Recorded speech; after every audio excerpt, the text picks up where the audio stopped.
بسم اللہ الرحمن الرحیم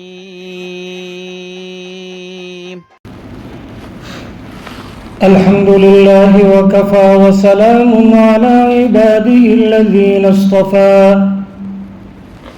أما بعد فأعوذ بالله من الشيطان الرجيم بسم الله الرحمن الرحيم من عمل صالحا فلنفسه ومن أساء فعليها وما ربك بظلام للعبيد وقال الله تبارك وتعالى نبئ عبادي أني أنا الغفور الرحيم صدق الله مولانا العظيم. اللهم صل على سيدنا.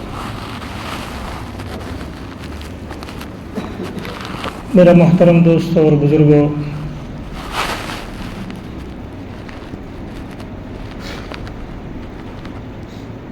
انسان سب کے سب گنہگار. حدیث شریف میں آتا ہے کل بنی آدم خطاؤن وخیر الخطاؤن التوابون. ہر بنی آدم کا بیٹا گنہگار، لیکن اچھا گنہگار میں بھی اچھا وہ ہے جو توبہ کرے. کل قیامت کے دن انسان کو اس کا نامہ عمل دیا جائے گا. تم خود پڑھو اور اپنے بارے میں فیصلہ کرو. اقرا کتابک کفی بنفسک اليوم علیک حسیبا.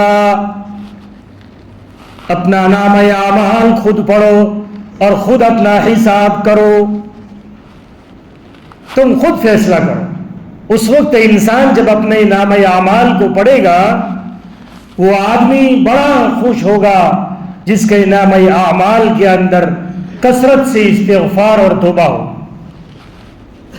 حدیث شریف میں آتا ہے طوبی لمن وجد فی صحیفته استغفارا کثیرا. خوشخبری ہے اس آدمی کے لیے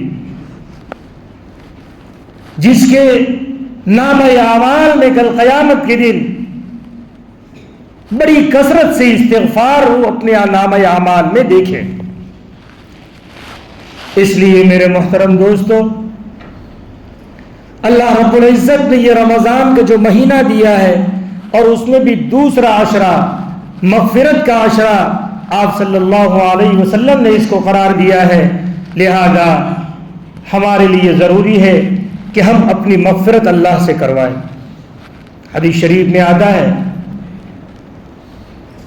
آپ صلی اللہ علیہ وسلم منبر پر تشریف رکھنے کے لیے ہر قدم اور ہر زینے پر پیر رکھتے تھے اور آمین کہتے جاتے تھے. اس میں سے ایک آمین کہا اس لیے کہ جو رمضان المبارک کو پائے اور اپنی مغفرت نہ کروا سکے، وہ اللہ تعالیٰ کو نہ منا سکے، وہ آدمی بڑا خسارے میں، وہ ہلاک ہونے والا ہے. ہلاک ہو جو وہ شخص جو رمضان کو پائے اور اپنی مغفرت نہ کروا سکے.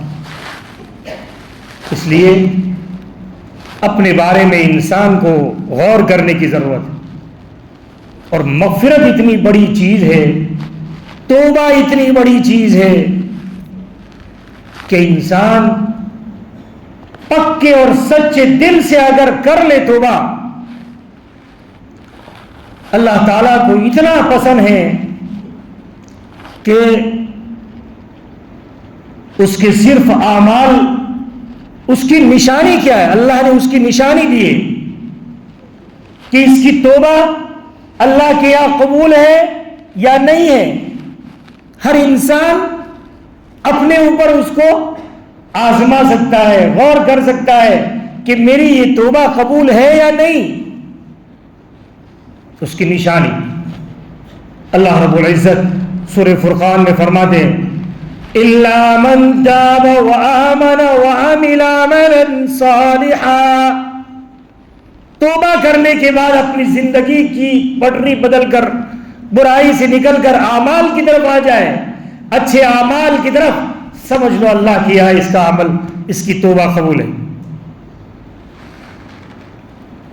لیکن انسان توبہ کرتا ہے اور اپنی حالت کو بھی سدھارتا نہیں ہے, اپنی زندگی کو بدلتا نہیں ہے, تو اس کی وہ توبہ ابھی اللہ کے یہاں مقبول نہیں. اس کی اس توبہ میں وہ جان نہیں ہے جو اللہ تعالیٰ چاہتا ہے. اس لیے قرآن کریم میں اللہ نے فرمایا نبئ عبادی, میرے بندوں کو بتا دو, میرے بندوں کو, آپ صلی اللہ علیہ وسلم کو اللہ کہہ رہے میرے بندے گنہگار, ان کو بتاؤ کہ تمہارا پروردگار ہے جو بڑا معاف کرنے والا ہے. نبئ عبادی انی انا الغفور الرحیم, میں بڑا معاف کرنے والا, بڑا رحم کرنے والا ہوں. لیکن جہاں اللہ رب العزت عام طور پر قرآن کریم میں جہاں جنت کا تذکرہ کرتے ہیں, اللہ رب العزت وہاں جہنم کا بھی تذکرہ کرتے ہیں کہ میرا مہمان خانہ جہاں اتنا اچھا ہے وہاں میرا جیل خانہ بھی اتنا سخت ہے, تاکہ انسان اللہ تعالیٰ کی صرف رحمت کی امید پر آدمی عام طور پر ایک مزاج بن گیا ہے اللہ بڑا معاف کرنے والا. کسی کو کچھ کہا جائے کہ بھائی اپنی زندگی کے بارے میں سوچو, اللہ بڑا معاف کرنے والا, بے شک اس میں کوئی شک نہیں کہ اللہ رب العزت بے انتہا معاف کرنے والا ہے. لیکن کوئی معافی تو چاہے, کوئی اللہ کی طرف اپنے آپ کو, اپنی مغفرت کو منوائے تو صحیح.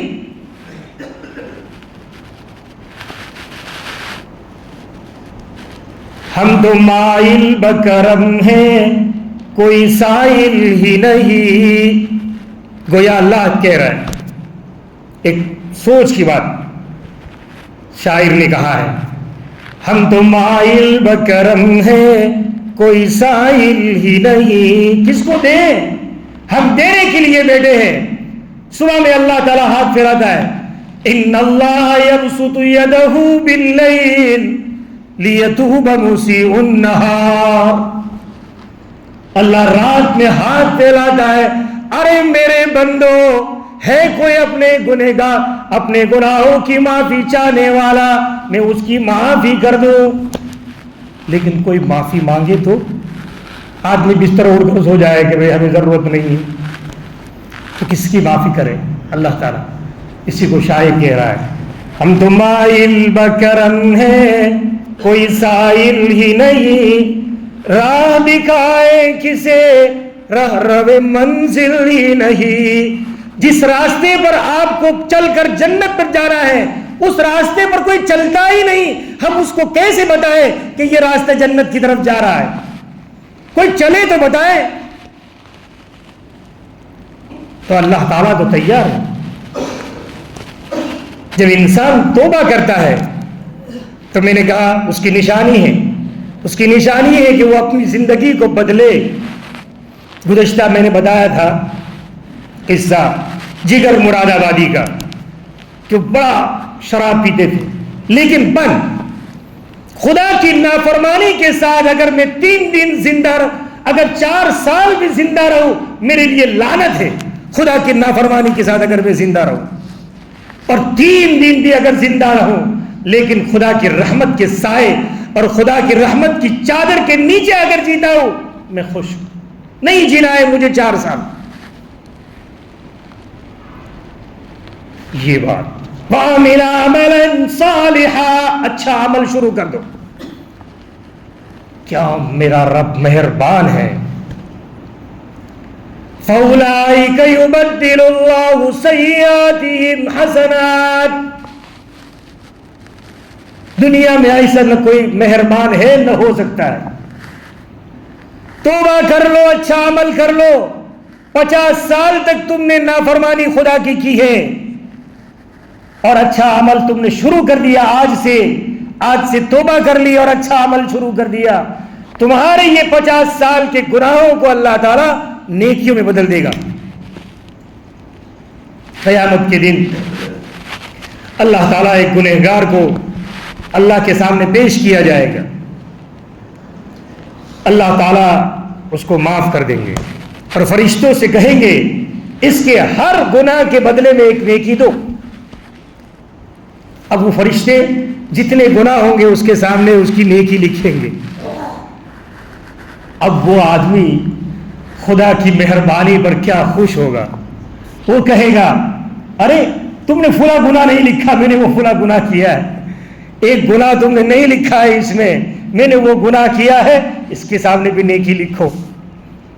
اللہ کی مہربانی, اللہ بڑا مہربان. لیکن کوئی جائے تو صحیح اللہ کے پاس, اللہ کے سامنے. میرے دوستو, مجھے لمبا چوڑا نہیں کہنا ہے, مجھے تو صرف اب میری اپنی زندگی میں اور آپ کی زندگی میں ایک حس بیدار کرنی ہے کہ آدمی کی زندگی میں توبہ کا نام کیا ہے. ایک حس بیدار ہو جائے. کیا حس؟ کہ میرا رب میرے سے ناراض ہے, میرا رب میرے سے راضی رہے, میرا رب مجھ سے ناراض نہ رہے. یہ حس دل میں پیدا کرنے کا نام ہے توبہ. آدمی کے دل میں یہ کھٹکا رہے کہ میرا اللہ مجھ سے راضی ہے یا نہیں, اس کا نام ہے توبہ. اسی لیے میں نے آیت جو پڑھی اس میں اللہ فرماتے ہیں ارے لوگوں سنو, جو بھی اچھا عمل کرو گے تم سمجھتے ہو اس سے مجھے کوئی فائدہ پہنچنے والا ہے؟ نہیں, تمہارا عمل تمہارے پاس ہے, وہ تمہیں ہی فائدہ پہنچائیں گے یا نقصان. من عامل صالحا فلنفسہ, جو آدمی بھی اچھا عمل کرے گا اس کا فائدہ اس کی ذات کو پہنچے گا. ومن اساء فعلیہا, جو برا کرے گا اس کا وبال بھی اس پر ہوگا. وما ربک بظلام للعبید, اللہ اپنے بندوں پر ذرہ برابر ظلم کرنے والا نہیں کہ بلا ضرورت کے کسی کو جہنم میں پھینک دے. اس کی ایک مثال میں آپ کو دیتا ہوں, ایک قصہ. ایک بادشاہ تھا, اس کے وزراء تھے, 3 وزیر تھے. اس نے اپنے وزراء کو ایک ایک تھیلا دیا, خالی بڑا تھیلا, کہ میرے باغ میں سے اس کو تم بھر کے لاؤ, میں دیکھتا ہوں تم کیا بھر کے لاتے ہو. اب تینوں باغ میں گئے تھیلا بھرنے. کیا بھرنا چاہیے, ہر آدمی سوچتا ہے. تو تینوں سوچ رہے تھے کہ کیا بھرا جائے بھائی اس میں. ایک نے سوچا کہ بادشاہ کے پاس تو سب کچھ ہے, بادشاہ کو کیا ضرورت ہے, بلا ضرورت اس نے ہم کو کام پر لگا دیا ہے. لہذا ایک نے یہ سوچا کہ بادشاہ تو صرف تھیلا دیکھے گا, کھول کے نہیں دیکھے گا تھیلا بھرا ہوا ہے یا نہیں.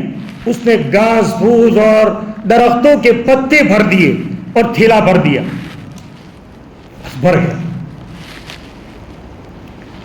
دوسرے آدمی نے تھیلا بھرا فروٹ سے, لیکن کون سے؟ جو درختوں کے اوپر سے خراب ہو کر گر گئے تھے. کچھ خراب تھے کچھ اچھے تھے, ایسے سب مکس بھر کے اپنا تھیلا بھر دیا. اب تیسرا آدمی تھا, اس نے کہا بادشاہ خوش ہو جائے, ایسی چیز کیوں میں نہ بھروں. تو اس نے درختوں کے اوپر چڑھ کر اچھے سے اچھے فروٹ کو لیا, اس کو توڑا اور اس میں بھرا. بادشاہ کے پاس سب کے آخر میں یہ پہنچا. وہ تو پہلے گھاس پھوس بھر کے ویسے ہی ٹھوک کے بھر کے چلے گئے. بادشاہ نے کہا اس کا کیا ہوا, وہ تیسرا نہیں آ رہا ہے. کہ صاحب وہ تو آرام سے بھر رہا ہے. اچھا اس کو بھی آ جانے دو. وہ بھی آ گیا. بادشاہ نے جلادوں سے کہا تینوں کمروں میں الگ الگ پور دو, اس کو بند کرو, اس کو تینوں کو الگ الگ کمرے میں بند کرو 1 ہفتے تک، کھولنا نہیں، 1 ہفتے کے بعد کھولیں گے. اور تم کو اپنی زندگی بچانی ہو انہی تھیلوں میں سے کھانے کا. اب تینوں کو پور دیا الگ الگ کمرے میں. ایک صاحب جنہوں نے گھاس پھوس بھرا تھا وہ تو 3 دن میں بیچارے نمٹ گئے. کیا کھائے گا؟ گھاس پھوس کھائے گا. وہ 3 دن میں مر گیا. اب دوسرا جو آدمی تھا جس نے مکس فروٹ بھرے تھے، کچھ بگڑے ہوئے کچھ اچھے، تو جو تھوڑا بہت اچھا بچا تھا وہ کھایا، اور جو بگڑا ہوا تھا کیا کھائے گا وہ؟ تو وہ تو 3 دن میں مر گیا، اور یہ 3 دن زندہ رہا اور کچھ دن تک اور زندہ رہا بھوک کے ساتھ. اور جو تیسرا تھا اس نے تو سب سے اچھے اچھے فروٹ بھرے تھے اپنے تھیلے میں، وہ آرام سے کھا پی کے مزہ میں ہے. 3 دن کے بعد کھولا. کھولو بھائی. بادشاہ کو کیا کھلانے اپنے تھیلے میں لائے تھے یہ دیکھیں. بادشاہ کو کھلانے کے لیے ان کو کہا گیا تھا کہ بادشاہ کے لیے تھیلا بھر کے لاؤ. کیا بھر کے لائے دیکھتے ہیں. تو ایک نے تو گھاس پھوس بھرا تھا وہ مر گیا، چلو بھائی نمٹ گیا چھوڑو اس کو. دوسرا بیمار ہے، بے ہوش ہے، مرنے کی تیاری، ارے بھائی اس کو دواخانے لے جاؤ اور اس کو ذرا ٹھیک ٹھاک کرو. اور تیسرے کو دروازہ کھلا ہوا کھڑا ہو گیا، کیا ہے بھائی؟ بادشاہ بلاتے چلو. اس لیے کہ اس نے اچھے فروٹ بھرے تھے. بالکل ہماری زندگی کا معاملہ یہ ہے. ہماری قبر جو قید خانہ ہے بالکل ایسا ہے. اللہ تعالیٰ نے ایک تھیلا زندگی کا ہر انسان کو دیا ہے کہ اس کو بھر کے لانا ہے. کیا بھر رہے ہو تم اپنی زندگی میں؟ گناہ بھر رہا ہے، خدا کی نافرمانی بھر رہا ہے. وَمَنْ أَسَافَ عَلَيْهَا، جو برا کرو گے اس کا وبال تمہاری ذات پر پہنچے گا. قبر میں پریشان ہے. کچھ عمل کیا ہے، نماز پڑھی ہے، داہنی طرف کھڑا ہے، نماز، عذاب آئے تو صحیح، پرے ہٹو. یہ آدمی نے نیند کو میری وجہ سے قربان کیا ہے، جبکہ سارے لوگ سناٹے میں خراٹے لے رہے تھے، اور یہ آدمی اپنے خراٹے اور اپنے سناٹے کو چھوڑ کر خدا کے دربار میں کھڑا تھا نماز پڑھنے کے لیے. آج یہ آرام سے سویا ہے، اس کو سونے دو. بائیں طرف عذاب آتا ہے، روزہ ڈال بن جاتا ہے. اس لیے کہ حدیث شریف میں آتا ہے کہ الصیام جنۃ، روزہ ڈال ہے. ڈال بائیں ہاتھ میں ہوتی ہے، آدمی حملہ داہنے ہاتھ سے کرتا ہے، ڈال بائیں ہاتھ میں، تو روزہ اس کو بچائے گا. باقی نیک اعمال اس کے سر کے سامنے، اس کے پیروں کو چاروں طرف سے اس کو گھیر لیتے ہیں. یہ تھیلا اچھا بھر کے لایا ہے. اچھا تھیلا تم نے اپنی ذات کے لیے بھرا ہے. تمہارے پروردگار کو تمہارے تھیلے کے بھرے ہوئے کا فائدہ تمہارے پروردگار کو نہیں ہے، تمہیں تمہاری ذات میں. وَمَا رَبُّكَ بِظَلَّامٍ لِّلْعَبِيدِ، اپنے بندوں پر ذرہ برابر تیرا پروردگار ظالم نہیں. جو لایا ہو اسی تھیلے کو. میں آپ کو حضرت داؤد علیہ السلام نے اپنے ایک فوجی آدمی کو قبر پر جانے کی اللہ سے اجازت مانگی، تو جہاد میں شہید ہوئے تھے. وہ داؤد علیہ السلام جیسا اولو العزم پیغمبر جن کے اوپر کتاب نازل ہوئی زبور، جب ان کی قبر پر جاتے ہیں کہتے ہیں السلام علیکم، تو وہ کیا کہتے ہیں؟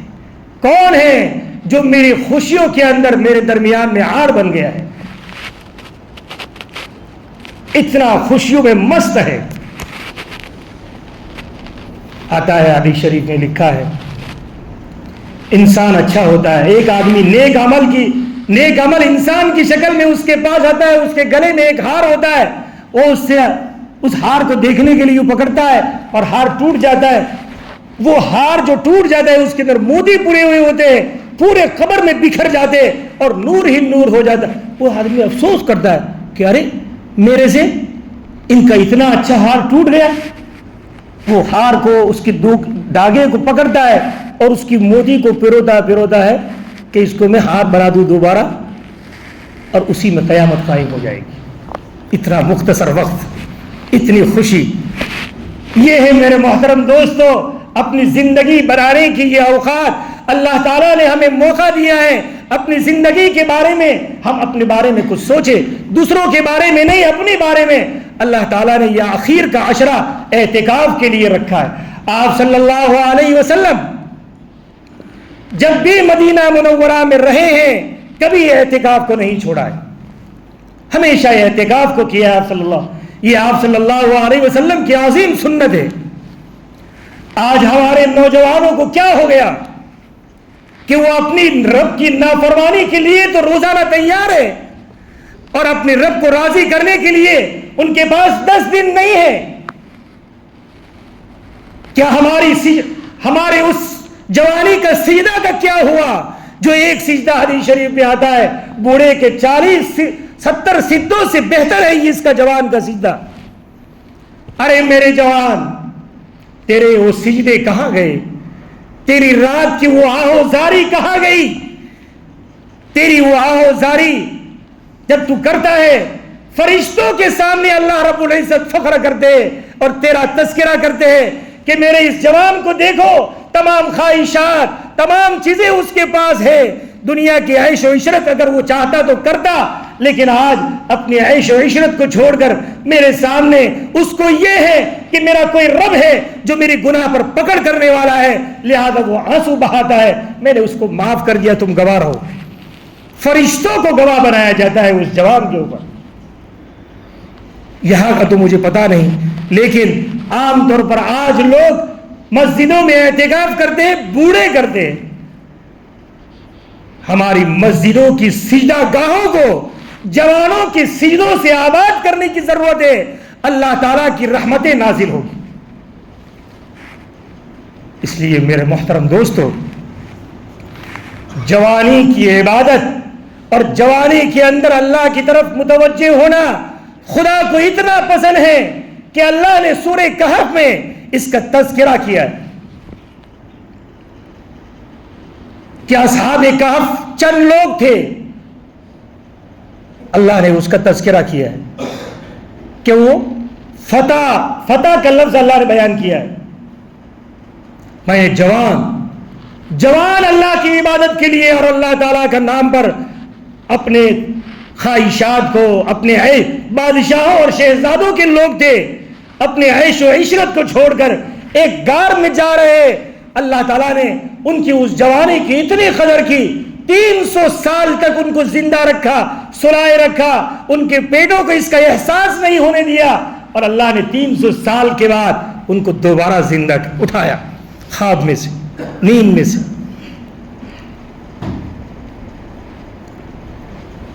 اللہ تعالیٰ کی یہاں اتنی اس کا تذکرہ بھی کیا ہے۔ اس لیے میرے محترم دوستو، میں میرے جوانوں سے کہتا ہوں کہ اپنی تمہاری اس پیشانی جو ہے اللہ کو بڑی پسند ہے۔ یہ پیشانی خدا کے سامنے اور خدا کے گھر میں جب سجدہ ریز ہوتی ہے، اللہ تعالیٰ تمہاری طرف بے انتہا متوجہ ہے۔ ہم نے بہت سارے دن اپنے کاروبار میں، اپنے گھروں میں ہم نے گزارے ہیں۔ آدمی یہ سوچتا ہے میرے عید کی تیاری باقی ہے، لہذا اگر میں اعتکاف میں بیٹھ جاؤں گا میری یہ عید کی تیاری، ارے یہ عید کی خوشی تیری 2 گھنٹے کی، 1 گھنٹے کی، تیری زندگی اور تیرے مرنے کے بعد کی ہمیشہ ہمیش کی زندگی کی خوشی کی فکر تو اس 10 دن میں کر۔ اللہ تعالیٰ تجھے وہ خوشی دے گا جو خوشی تو نے اس کا تصور نہیں کیا ہو۔ ایسی خوشی سب سے بڑی، وَرِضْوَانٌ مِّنَ اللَّهِ اکبر، خدا تیرے سے راضی ہوگا، اس سے بڑی کوئی خوشی نہیں ہو سکتی ہے۔ اس لیے میرے جوانوں، اپنی مسجدوں کو آباد کرو۔ لوگ تمہارے پاس، آدمی سوچتا ہے کہ میرے پاس کوئی تشکیل کرنے آئے گا تو ارے تیرا رب تجھ کو تشکیل کرتا ہے کہ یہ میرے نبی کی سنت ہے۔ اللہ تعالیٰ چاہتا ہے تیرے سجدے کو دیکھے، تیرے آہوزاری کو دیکھے، اور تو یہ فکر نہیں کر رہا اللہ کی تشکیل کو اور نبی کے طریقے کے اس کے بعد کسی انسان کی تشکیل کی ضرورت ہے، تو اپنی ذات سے تشکیل کر۔ اللہ تعالیٰ مجھے بھی اس کی توفیق عطا فرمائے، آپ میں سے ہر ایک کو اللہ تعالیٰ اس کی توفیق عطا فرمائے۔ وآخر دعوانا الحمدللہ۔